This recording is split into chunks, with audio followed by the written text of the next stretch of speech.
We continue with the action here at the Charles F. Dodge City Center. This is BYB 23.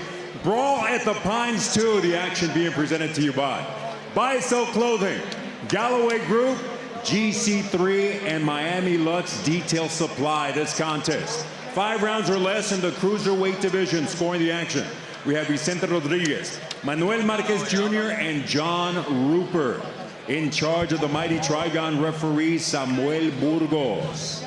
Presenting first, the fighter standing in the blue corner. He enters wearing red with white trim on the scale. He registered an official 202.5 pounds tonight. This powerful MMA fighter makes the leap into the world of bare knuckle, making his BYB debut from Charlotte, North Carolina, DeWitt Dixon.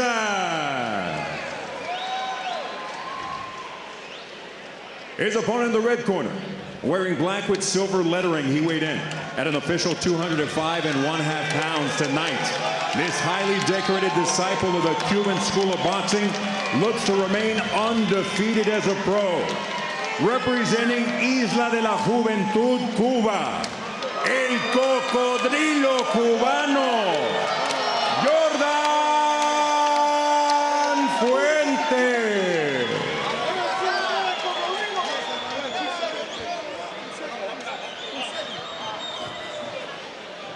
Okay, gentlemen, to get instructions back, obey my command, protect yourself at all times. Get over here, over here. The first over here. All right, we're good. Dixon and Fuentes.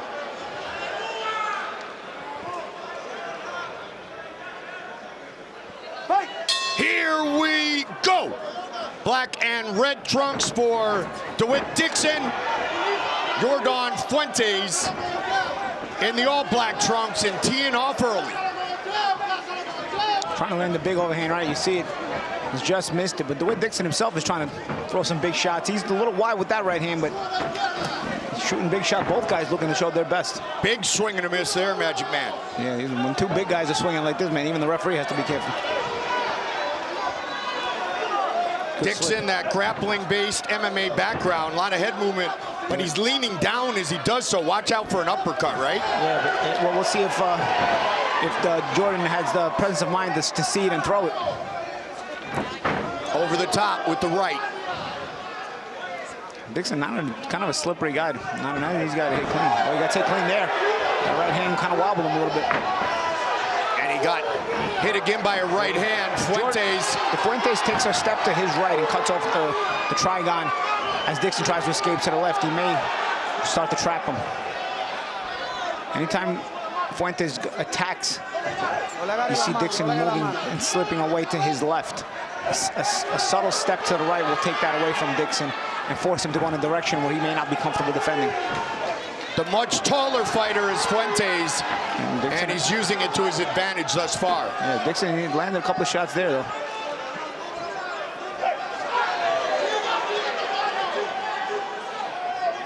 Scheduled for 5 3-minute rounds. Fuentes, there's the uppercut. There it is. Presence of mind, check. Yep. DeWitt Dixon wants to land that big overhand right, Matt Serra style. Oh, there it is. Shot right there. on cue, making me look smart. Or if we were in Boston, it'd be smart. Smart. And he's giving a smile at him too. I tell you, Fuentes make his life easier if he cuts off that Trigon to the right, though. Take a step to the right when Dixon is trying to move to his left. Grappling now here. Dixon coming in at 202.6. Normally, he fights at 185. He's even fought at 170, but he wanted this opportunity to make his BYB debut. Trying to avoid the bite of the crocodile here in round 1. Oh, there's that uppercut again, Goldie. Fuentes sees it. His corner feels it. He might have even hurt us. Look for it again there, Paulie. Yeah. Good flurry late by Fuentes. Good round 1. aquí por abajo. Escúchame una cosa. Súbeme, súbeme. Súbeme la izquierda. Mira, mami. Mira, mami. Mira un momentito. Pam. Mételo. Mételo. Ok. Muy bien, ya. Hey.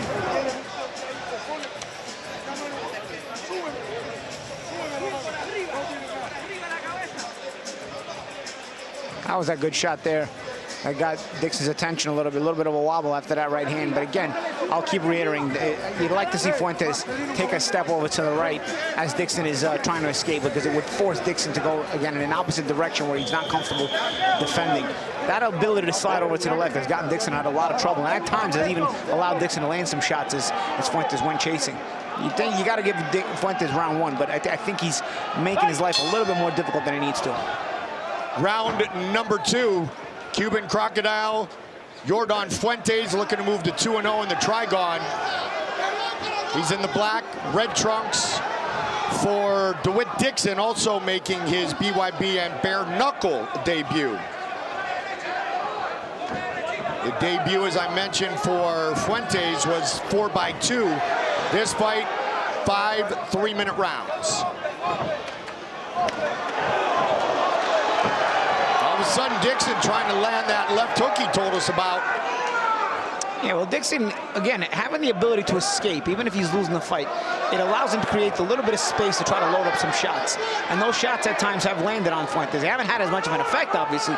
Fuentes winning the fight, he's more consistent, but Fuentes just ends up, because he's allowing Dixon to hang around in the fight, he's taking some shots because of it. Fuentes started training when he was 11 years old. Amateur boxing, captured a bronze medal in the Cuban provincial games. Looking to showcase his hands and move to 2-0 in the Trigon. Dixon's last fight about a year and a half ago was an MMA battle. He was on the same card as Yuli Diaz, who makes his debut here tonight. Midway point of round 2. Hold it, let's go. Oh, good shot there. Uppercut from Dixon. Yeah, and again, you're allowing Dixon to hang around. You're going to give him an opportunity to land these punches. The overhand definitely has some spice on it.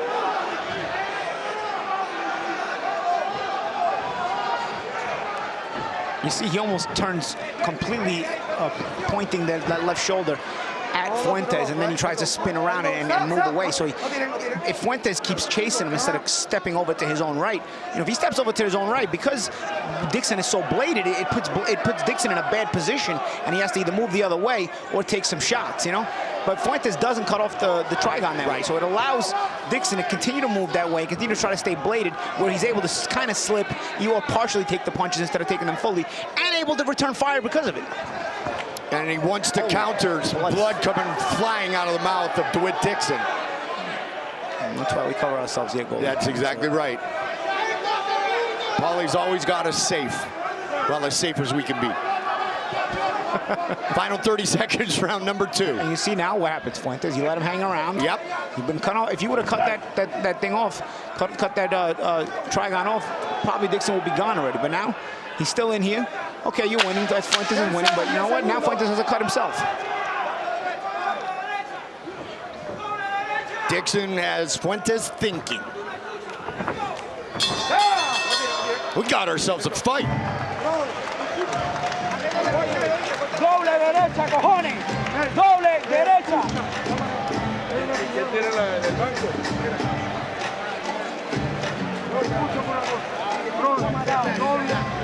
Hermano, mete el doble.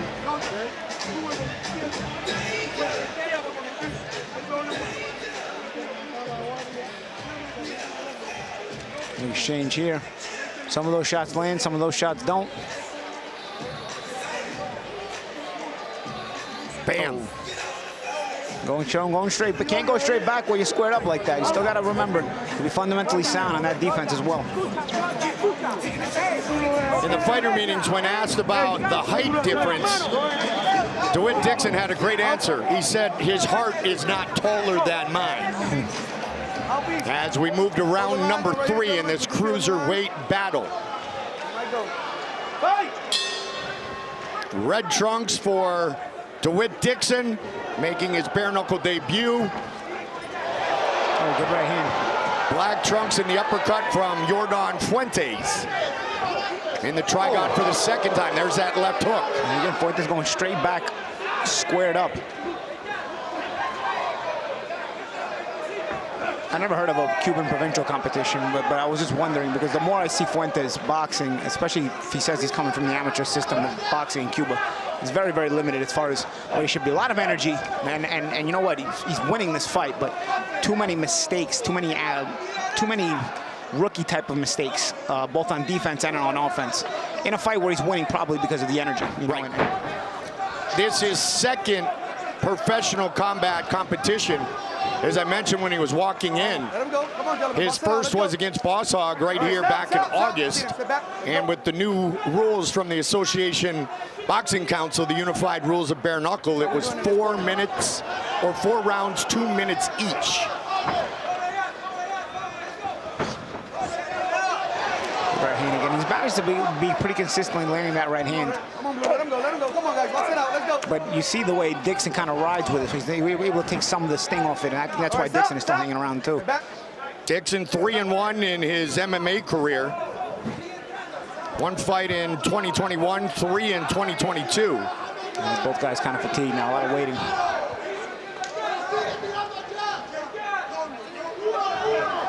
Well, we know Dixon didn't have to cut weight. Yeah, he's fought always a lot lighter. You got that right.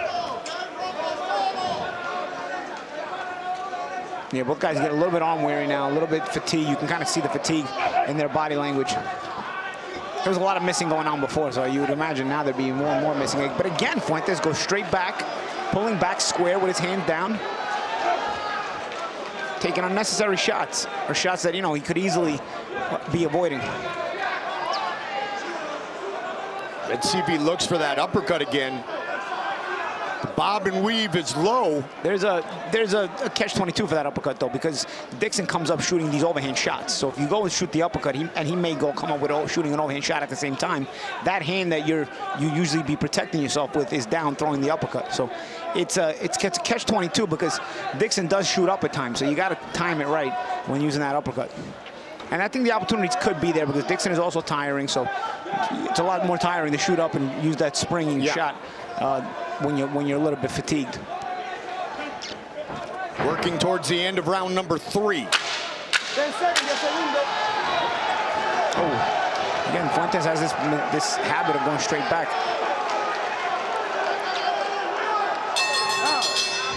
And the battle will continue.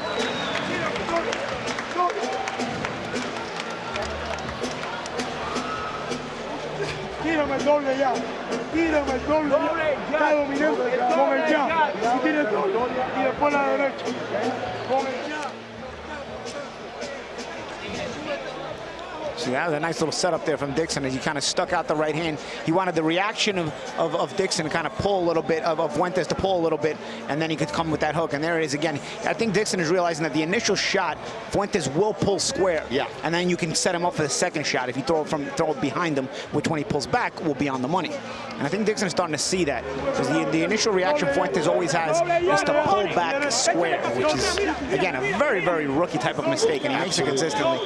So it makes me start to question what kind of a amateur boxing background he does have, especially in Cuba, where you've never seen these kind of mistakes. The corner of Yordan Fuentes said, show your heart, have some heart. And as I mentioned, Dixon said his heart is not taller than mine when talking about 6'1" Yordan Fuentes. He's trying to set up what he called his power shot, that left hook. And you saw in the replay from last round, he connected on one occasion. He would like to finish the fight with that big shot. Nice jab there from Fuentes. Let's see a little bit more consistency with that as well. There it is. You see what he does? He just kind of sits back and waits on, kind of watches his work. Yep. He could kind of follow through instead of shooting a jab and then taking a step back. Don't be taking that picture. Don't admire your work, right? Yeah, exactly. Because you know what? Dixon is clearly tired. I mean, so is Fuentes, really. But I mean, Dixon is kind of there for a bit more than just a jab if you know how to set it up right. But like I said, again, the pull back on the initial shot and then getting hit on the pull. I mean, this is consistent. Instead of telling him to have heart, they should be telling him some simple instructions like this in the corner. Like have some lateral movement. Because he's lucky, Dixon. I mean, go underneath the punches or step to the side instead of going straight back square. Or at least if you're going to go straight back, keep your hands up doing it. Right. And he's lucky Dixon is 2 weight classes below him, who just came up, right? Yep. Wanted the opportunity, and he's still in this fight with a chance to win. Round number 4, just about at the midway point. Bare knuckle debut for DeWitt Dixon. Yeah, and that jab of Fuentes, where it's actually nice when he uses it, but again, you want to see him be consistent. You'd like to see him cut off Dixon, which he's not. So Dixon is able to circle the entire trigon, or just trying to avoid a jab. You see the damage from the jab under the left eye that Dixon just wiped. Let's go. Fuentes saying mouthpiece. Fuentes' own mouthpiece came out. Yeah. He was jabbing. He didn't even take a shot there. Made it to about the 2nd row. Right back at it. 1 minute, round 4.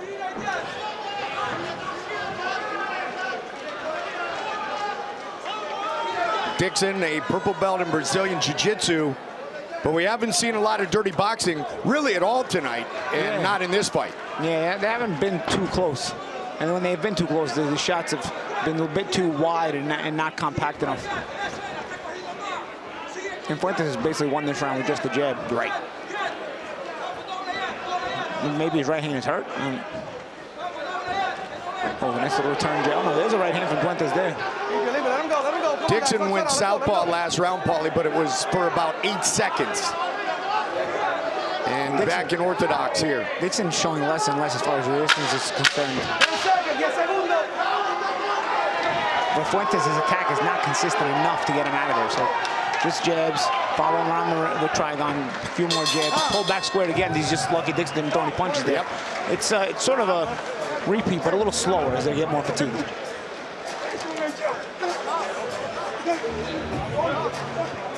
The jab has definitely landed on Dixon.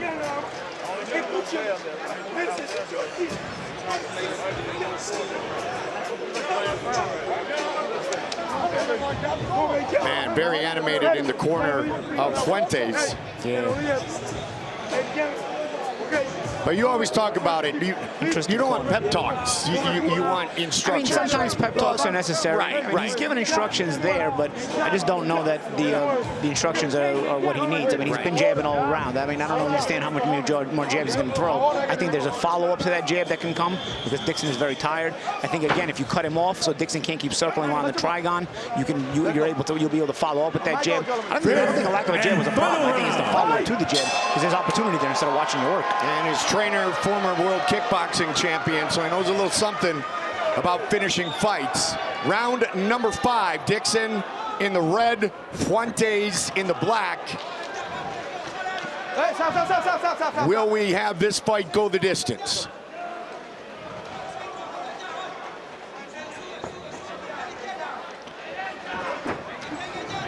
Good push forward by DeWitt Dixon, Paulie. Fuentes at least made a miss there. He made the same mistake, but the punches came up short. He keeps that jab out there. He can keep Dixon out of range. Big swing by DeWitt Dixon.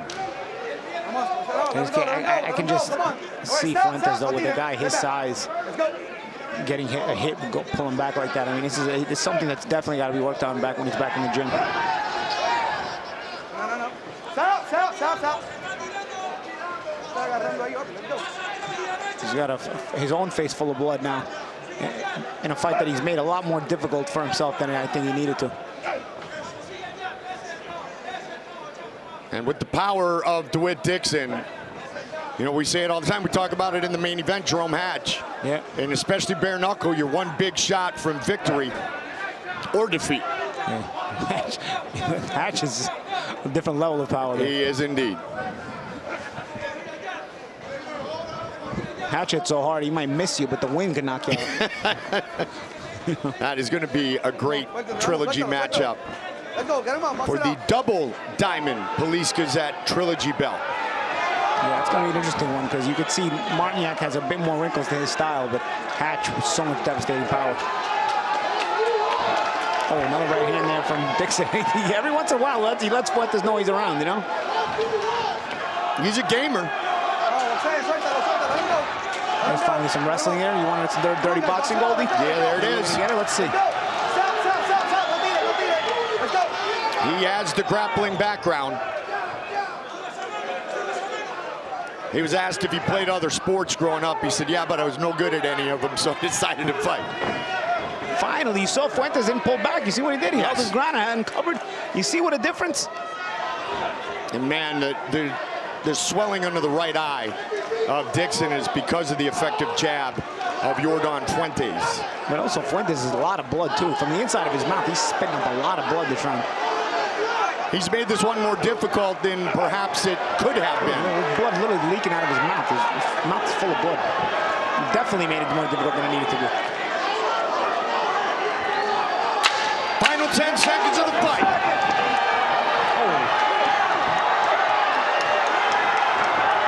Dixon swarming at the end. They go the distance.